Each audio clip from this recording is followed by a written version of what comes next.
बाहर से आया, सबको डराया जब फ्लोर पे आया, आया कीटाणु बाहर से आया। 99.9% जर्म्स और रखें आपका घर साफ और सुरक्षित। आया कीटाणु बाहर से आया, सबको डराया जब आया। Back to news. ప్రస్తుత ముఖ్యమంత్రి నారా చంద్రబాబు శపథానికి ఇవాల్టితో 3 ఏళ్లు పూర్తయింది. 3 ఏళ్ల క్రితం సరిగ్గా ఇదే రోజు చంద్రబాబు కౌరవ సభ నుంచి వైదొలిగారు. జగన్ హయాంలో నిండు అసెంబ్లీ సాక్షిగా చంద్రబాబు కుటుంబానికి అవమానం జరిగింది. ఏపీని కంటికి రెప్పలా కాపాడిన విజనరీ కంట కన్నీరు వలికిన రోజు, నిత్య కృషివలుడికి నిండు కౌరవ సభలో అవమానం జరిగిన రోజు, తండ్రి వయస్సున్న వ్యక్తిని నిస్సిగ్గుగా అవమానపరిచిన జగన్ తన కాళకేయ ముఠాతో అవమానపరిచి వికటాట్టహాసం చేశారు. నవ్వుతూ విషం చిమ్మిన జగన్ తన పతనాన్ని తానే రచించుకున్న రోజు.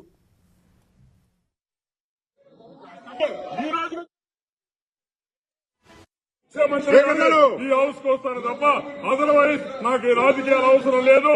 ఇది గౌరవ సభ కాదు.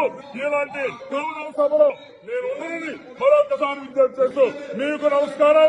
ప్రజలందరికీ విజ్ఞప్తి చేస్తున్నా, నా అవమానం మీరందరూ నిండు మనసుతో ఆశీర్వదించమని కోరుతూ అందరికీ నమస్కారం.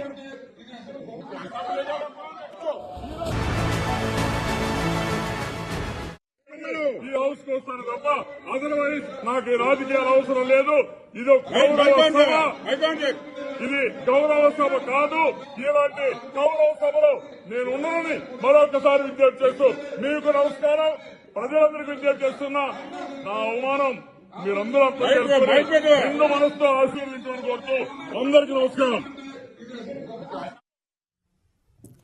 ఇక చంద్రబాబు తనపై తన భార్య భువనేశ్వరిపై పరుషమైన అవమానకరమైన మాటల దాడి చేయడాన్ని ప్రశ్నించారు. అప్పటికే 2.5 ఏళ్లుగా అవమానాలు భరిస్తూ ప్రశాంతంగా ఉన్న చంద్రబాబు కుటుంబాన్ని టార్గెట్ చేశారు. వైసీపీ అనుసరిస్తున్న అభ్యంతరకర వైఖరిని తాను ఎప్పుడు చూడలేదని, తనను పదే పదే అవమానించారని చంద్రబాబు అన్నారు. తాను ప్రతిష్టతో గౌరవం కోసం ప్రయత్నిస్తున్నానని, తన భార్య పేరు కూడా లాగారని అంటుండగా చంద్రబాబు మైక్ కట్ అయ్యింది. ఇక అంతకుముందు చంద్రబాబు సతీమణిని కించపరిచేలా వైసీపీ సభ్యులు వ్యాఖ్యలు చేయడంపై చంద్రబాబు కలత చెందారు. దూషణలు, అనుచిత వ్యాఖ్యలు, అసభ్యకరమైన విమర్శలు చేయడంతో సభలో అవమానించేలా వ్యవహరిస్తున్నారని భావించారు. వైసీపీ కాళకేయులు నీచపు వ్యాఖ్యలతో ఇక భరించలేను అంటూ ఈ కౌరవ సభ గౌరవ సభగా మారాకే అడుగు పెడతానని, తిరిగి ముఖ్యమంత్రిగానే సభలో అడుగు పెడతానని శపథం చేశారు. ముఖ్యమంత్రి ఈ హౌస్ కు వస్తాను తప్ప అదర్వైజ్ నాకు ఈ రాజకీయాలు అవసరం లేదు. ఇది గౌరవ సభ కాదు. ఇలాంటి గౌరవ సభలో నేను ఉన్నానని మరొకసారి విజ్ఞప్తి చేస్తూ మీకు నమస్కారం. ప్రజలందరికీ విజ్ఞప్తి చేస్తున్నా, నా అవమానం మీరందరూ నిండు మనసుతో ఆశీర్వదించమని కోరుతూ అందరికీ నమస్కారం.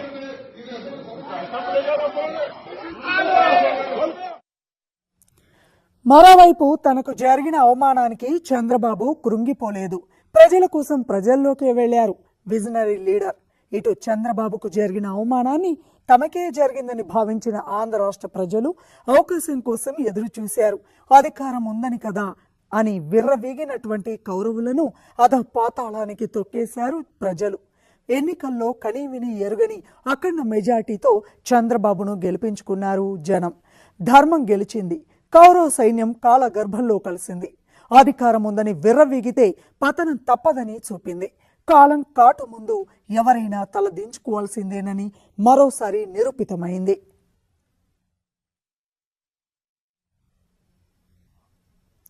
చంద్రబాబు మళ్లీ సీఎంగా అధికారం చేపట్టాక శాసనసభ మళ్లీ గౌరవ సభగా మారింది. ఇప్పుడు సభలో అహంకారపు మాటలు లేవు, నీచపు వ్యాఖ్యలు లేవు, అంతా ప్రజల శ్రేయస్సు కోసం జరిగే చర్చలే. నాడు చంద్రబాబును భయపెట్టిన వారు నేడు భయపడుతున్నారు. అసెంబ్లీ గేట్ టచ్ చేయాలంటేనే వణికిపోతున్నారు. ఈ నేపథ్యంలో జగన్ కు చంద్రబాబు హామీ ఇచ్చారు.